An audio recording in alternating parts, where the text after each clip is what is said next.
నమస్తే అండి అందరికీ నేను మయూరి అందరూ ఎలా ఉన్నారు నా ప్రీవియస్ వీడియో కంచి కామాక్షి అమ్మవారి టెంపుల్ విజిట్ అయినప్పుడు వీడియో పెట్టాను చూసారా అందరూ ఇది దాని కంటిన్యూషన్ పంచభూత లింగాలలో ఒకటైన ఏకాంబరేశ్వరుని ఆలయం ఇది పంచభూత లింగాలలో అగ్నిలింగం అరుణాచలంలోను జలలింగం జంబుకేశ్వరంలోను వాయులింగం కాళహస్తిలో ఆకాశలింగం చిదంబరంలో పృథ్వీలింగం కంచిలో ఉంది కదండి ఆ పృథ్వీలింగమే ఈ ఏకాంబరేశ్వర ఆలయం చుట్టూ 4 వైపులా 4 గాలి గోపురాలతో 57 మీటర్ల కన్నా ఎత్తుగా దేశంలోనే అతిపెద్ద రాజగోపురంగా ఉందండి ఆలయ ప్రాంగణమంతా 25 ఎకరాల వరకు విస్తరించి ఉంది ఆలయ రాజగోపురానికి మరామత్తులు జరుగుతున్నాయి చాలా ఎత్తైన రాజగోపురం ఈ ఆలయ స్థల పురాణం ప్రకారం కైలాసమున పార్వతీమాత పరమశివుని కళ్ళు 2 తన చేతులతో మూస్తుందండి అప్పుడు క్షణకాలం పాటు ప్రపంచమంతా చీకటమయమైపోతుంది వెంటనే పరమశివుడు అమ్మవారి చేతుల్ని విడిపించుకొని ప్రపంచానికి మళ్ళీ వెలుగును ప్రసాదిస్తారు తన తప్పిదాన్ని గ్రహించిన పార్వతీమాత క్షమించమని కోరగా పరమశివుడు అందుకు ప్రాయశ్చిత్తంగా భూమిపై తపస్సు చేయమని చెప్తారు అమ్మవారు భూలోకానికి తపస్సుకై వచ్చింది ఆ ప్లేసే అండి ఇది కంచి క్షేత్రమున కంపా నది ఒడ్డున ఆమ్రవృక్షము అంటే మామిడి చెట్టు క్రింద ఇసుకతో శివలింగాన్ని చేసి పూజించారు అమ్మవారిని పరీక్షించదలిచిన పరమేశ్వరుడు తన జలాజుటంలో నుంచి గంగా నదిని వదులుతారండి కంపా నదిలో కలిసిన గంగా జలం పోటెత్తగా అమ్మవారు తన 2 చేతులతో శివలింగాన్ని ఆలింగనం చేసుకుని నీటిలో కొట్టుకుపోకుండా కాపాడటానికి ప్రయత్నిస్తూ ఉంటారు అమ్మవారి ఆలింగనం చేత పులకించిన పరమేశ్వరుడు సాక్షాత్కరించి అమ్మవారిని అనుగ్రహిస్తారు మీరు ఇక్కడ చూస్తే మీకు స్పష్టంగా కనబడుతుంది ఆ మామిడి మొక్క మొదలు ఇక్కడ ఉంది ఇదే 3500 సంవత్సరాల కాలం నాటిది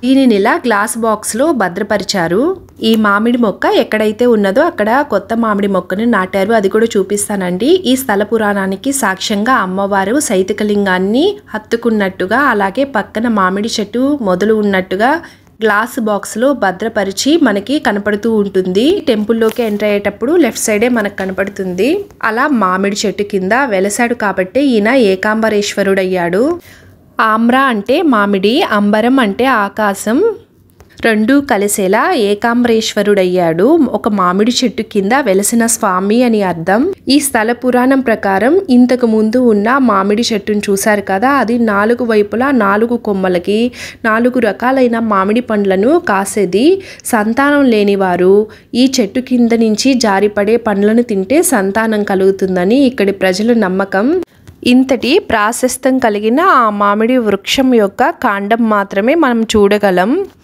అప్పటి వృక్షాన్ని అలా అద్దాల పెట్టెలో ఉంచి దేవాలయంలో భద్రపరచడం కూడా చాలా బాగుందండి పురాతన మామిడి వృక్షం స్థానంలో దేవస్థానం వారు ఇప్పుడు కొత్తగా మొక్కను నాటారు మరొక ఆసక్తికరమైన విషయం ఏమిటంటే ఈ మామిడి వృక్షం కింద పార్వతీ పరమేశ్వరులు పార్వతీదేవి కుమారస్వామిని ఒడిలో కూర్చోపెట్టుకొని వధూవరులుగా దర్శనమిస్తారు మనకి ఇక్కడే మనం తపో కామాక్షిని కూడా దర్శించుకోవచ్చు ఇదేనండి నేను చెప్పిన మామిడి వృక్షం ఈ స్థల పురాణాన్ని ఇక్కడ తెలుగులో కూడా రాసి ఉంచారు చూశారు కదా మామిడి చెట్టు చుట్టూ తిరిగి ప్రదక్షిణ చేసుకునేందుకు వీలుగా ఉంది వధూవరులుగా దర్శనమిచ్చే పార్వతీ పరమేశ్వరులని మనం ఇక్కడ దర్శించుకోవచ్చు ఇలా చుట్టూ తిరిగి వెళ్తే మనం దేవాలయం లోపలికి వెళ్ళడానికి ఎంట్రన్స్ ఉంటుందండి చాలా అద్భుతంగా అనిపిస్తుంది కదా ఈ ఎత్తైన గోపురాలు ఈ స్థల పురాణానికి తగ్గట్టు ఉండే ఈ నమూనాలు వీటన్నిటిని మన కళ్ళతో మనం చూడగలుగుతున్నామంటే చాలా అదృష్టమని అనుకోవాలి భద్రపరిచిన ఆ మామిడి చెట్టు కాండం యొక్క వయసు 3500 సంవత్సరాలు ఉంటుందని శాస్త్రవేత్తలు కూడా నిరూపించారు అదే ఇక్కడ తెలుగులో రాసి ఉన్నారు దర్శనం చేసుకున్న తర్వాత ఇక్కడే కాసేపు గడిపామండి చాలా ప్రశాంతంగా అనిపించింది సాక్షాత్తు అమ్మవారే ఆ పరమేశ్వరుని గురించి తపస్సు చేసిన ప్రదేశం చాలా ప్రశాంతంగా అనిపించింది మనం ఏకాంబరేశ్వర ఆలయంలోనే 108 దివ్య దేశాలలోనే ఒక దివ్య దేశాన్ని కూడా దర్శించుకోవచ్చు. ఇక్కడ విష్ణువు సన్నిధి కూడా ఉందండి.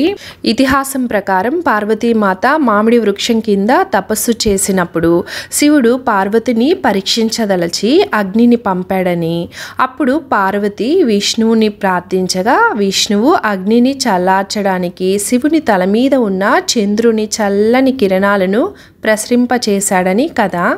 ఇక్కడ ఉన్న విష్ణువును వామనమూర్తిగా పూజిస్తారు. ఆలయం చాలా పెద్దదిగా ఉంటుంది. స్వామివారిని దర్శించుకున్న తర్వాత ఇలా మనం బయటికి రావచ్చు. ఇక్కడ చెప్పుకోదక్క మరొక విశేషం 1000 కాళ్ళ మండపం.